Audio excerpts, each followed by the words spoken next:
ನಮ್ಮೂರಲ್ಲೇ ನಮ್ಗೆ ಹಠ ಮಾಡ್ಬಿಟ್ರು. ನಮ್ಮವರೇ ಒಂದು 10 ಗುಂಟೆ ಜಾಗ ಬಿಟ್ಕೊಡಿ, ಒಂದು 3 ವರ್ಷಕ್ಕೆ ಮಾಡ್ಕೊತೀನಿ ಅಂತಂದು ಎಲ್ಲ ಒಂದು ಅಷ್ಟೆಲ್ಲ ತಗೊಬಂದು JCB ತಗೊಬಂದು ರೆಡಿ ಮಾಡಿಸಾದ್ಮೇಲೆ ಅದೇ ಹೆಂಗೆ ಕೊಡೋಕ್ಕದು ಅಂತ ಅಂದ್ಬಿಟ್ರು. ಒಂದು ಗದ್ದೆ ಒಂದು ಮಠ ಬಂದ್ಮೇಲೆ ಅಷ್ಟಿನ ಗಂಟೆ ಅವರು ಮಾಡ್ತಿರಲ್ಲ, ಅಷ್ಟಾಗಿ ಒಂದು ಇದಾಗಿತ್ತು. ಒಂದು ಕಡೆ ಬೇಜಾರು ಏನಂತಂದ್ರೆ ಈ ಆಟಕ್ಕೆ ಏನಾರ ಮಾಡ್ಬೇಕಲ್ಲ. ಆಯ್ತು, ಅವತ್ತು ಸಾಯಂಕಾಲನೇ ಹೋಗು ಎಲ್ಲ ತಾಳಿ ತಾಳಿ ನೋಡ್ರಿ ಎಲ್ಲ ಕರಿ ಮಾಡಿ ಈ ತಾಳಿನೂ ಕೈಲಿ ಇದು ನಿಜವಾಗ್ಲೂ ಅವ್ರು ಸೋಕಿಗೆ ಗೋಲ್ಡ್ ಗಿಲ್ಡ್ ಅಂತಾರೆ. ಇದು ಗೋಲ್ಡ್ ಅಣ್ಣ, ಗೋಲ್ಡ್ ಅಲ್ವಾ? ಗೋಲ್ಡ್ ಅಲ್ಲ ಅಣ್ಣ, ಮತ್ತೆ ಎಲ್ಲಾನು ತಗೋಗಿಟ್ಟೆ. ಏನ್ ತಾಳಿನೂ? ತಾಳಿ ಚೈನ್ ಮಾತ್ರ, ಸರ ಮಾತ್ರ ಕರಿಮಣಿ ಮಾತ್ರ. ಸರಿ, ಅಷ್ಟು ಮಾತ್ರ ಎಲ್ಲಾನು ತಗೋಗಿಟ್ಟೆ. ಅವತ್ ಸಾಯಂಕಾಲನೇ ಅಣ್ಣ ನನಗ್ ಜಾಗ ಬೇಕಣ್ಣ, 10 ಕುಂಟೆ ಇರ್ಬೇಕು ನನಗೆ ಸಾಕು. ನಮ್ಮೂರಲ್ಲಿ ನಮ್ಗೆ ಹಿಂಗೆ ಯಾರು ಹಿಂಗೆ ಹಠ ಮಾಡ್ತಾರೆ ನಾವು ಬದುಕ್ಬೇಕಣ್ಣ.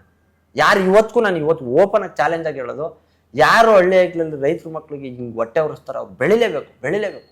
ನೀವು ಏನಾರ ಅನ್ಕರಿ. ನನ್ನ ಉದ್ದೇಶ ಇಷ್ಟೇ ಅಣ್ಣ, ಯಾರಿಗೂ ಏನು ಕೆಟ್ಟದ್ದು ಬಯಸೋದಿಲ್ಲ. ಯಾರು ತಲೆ ಹೊಡಿದ್ಬೇಡ, ತಲೆ ಹಿಡಿದ್ಬೇಡ, ನ್ಯಾಯವಾಗಿ ಬದುಕಮ್ಮ. 8 ಅವರ್ ಕೆಲಸ ಮಾಡ್ತಾ ಇದೆಯಾ, ಇನ್ನೂ 8 ಅವರ್ ಕೆಲಸ ಮಾಡು.